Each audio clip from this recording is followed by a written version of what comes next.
Last time on William Weyser's Childhood Fears, William talked about the special presentation bumpers. Now, he's going from one bumper to another.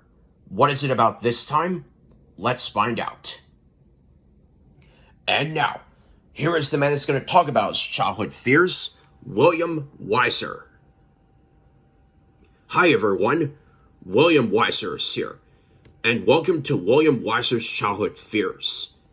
Last night, I showed you the special presentation bumpers from some Paramount and Nickelodeon videos with the missed opportunity that I found out about last night. And that missed opportunity is the Wild Thornberrys movie special presentation, Paul Simon's Father and Daughter. Sorry, Paul. Anyway, so I showed you those bumpers last night, and now we're switching from Paramount and Nickelodeon to PBS Kids.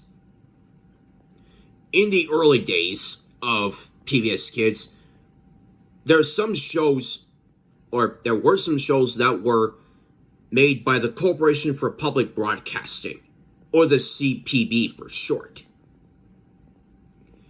And I saw a lot of bumpers or variants from that, and I'm going to show you three different kinds, or four different kinds, because there are two versions of the same show, but different actors and actresses say their lines.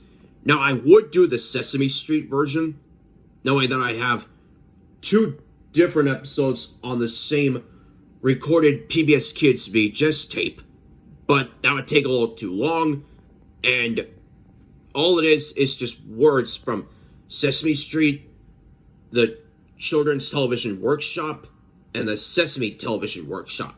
So instead, I'm going to show you these versions from three different shows.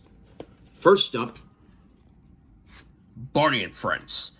This is the only season 1 episode that I have on VHS. A splash party, please. Now, I know that this VHS doesn't have the Corporation for Public Broadcasting bumpers in the beginning and end, but I do know that that's the way that video was made. In some rare videos that I have seen on YouTube, it starts with the Brian Epps version, who you may remember him as Michael from Barney and the Backyard Gang. Then seasons 1 and 2 of Barney and Friends, he returned in Sing and Dance with Barney, and that's the last you saw of him on the show. Then the episode, and then it ends with the Pia Manilow or Pia Hamilton version, who you may remember as Min, and she made more appearances than any other human character in Barney and Friends history. So, we're going to start things off with the Brian Epps version. Brian, it's all on you, man. Funding for Barney and Friends has been made possible in part by a grant from the Corporation for Public Broadcasting and financial support by viewers like you. So that was the Brian Epps version. And now we move on to the Pia Manilow or Pia Hamilton version. Either way, Pia, you got this. Funding for Barney and Friends has been made possible in part by a grant from the Corporation for Public Broadcasting and financial support by viewers like you. So, those were the Barney and Friends versions. Now we move on to show number 2. Wishbone. When I was little, I was terrified of Wishbone because of the loud bark in the theme song. But I'm over it now, thankfully, and nowadays I'm a big fan of Wishbone. This is the only VHS I have of this show that has the bumper in it, Terrified Terrier, or as the episode says based on the title card, A Terrified Terrier. Either way, it's still the same thing, inspired by Stephen Crane's The Red Badge of Courage. And this was actually my introduction to the Wishbone version of this bumper. So, Wishbone, even a dog got this. So, here we go. Funding for this program provided by the Corporation for Public Broadcasting and by annual financial support from viewers like you. And here's a fun fact.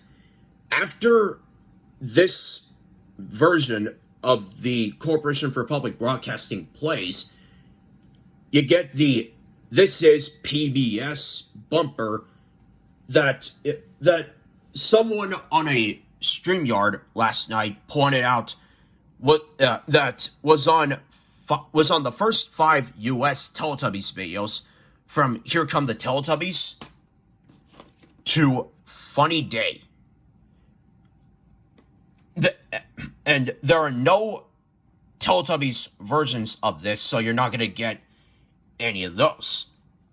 And now we're getting to why we're here. This was sadly my introduction to the Corporation for Public Broadcasting bumpers. Before this, I just watched the Dragon Tales version, yes, that's the show, of the Kellogg's Rice Krispies commercial that I also got introduced to from my recorded Dragon Tales VHS tape. And as I said last night, I can't tell which Dragon Tales thing I thought was scarier. That show's version of the Kellogg's Rice Krispies commercial, which I'm over it now, or the Corporation for Public Broadcasting bumper.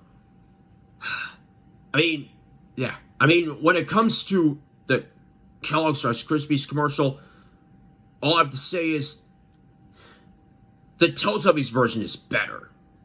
It still is better to this day. I love it. These two are not on the same levels of love. So, let's see why I'm not gonna grant this anything.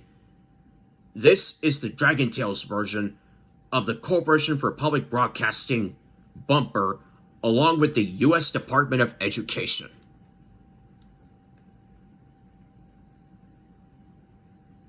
Dragon Tales is funded in part by a grant from the Corporation for Public Broadcasting through funds from the U.S. Department of Education.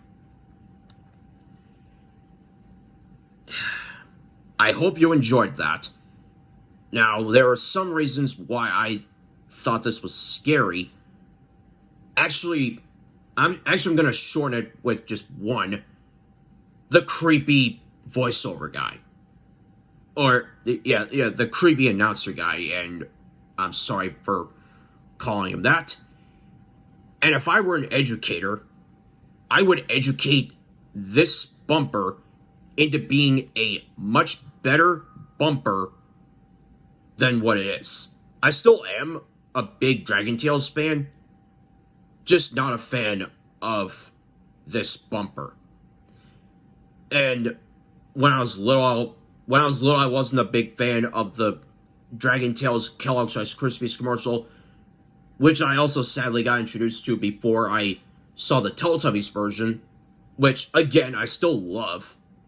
But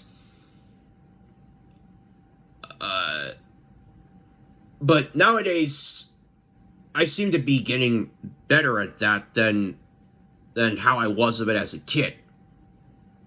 So, thank you very much for watching this, and I would do another episode right now, and by now I mean whatever the next episode I have planned for William Weyser's Childhood Fears. But right now, I have a Name That Letter Tournament of Champions to do on the subject of Barney and Friends. So I'm gonna be busy with that, and I'll see you next time on William Weyser's Childhood Fears. Until then, don't get scared.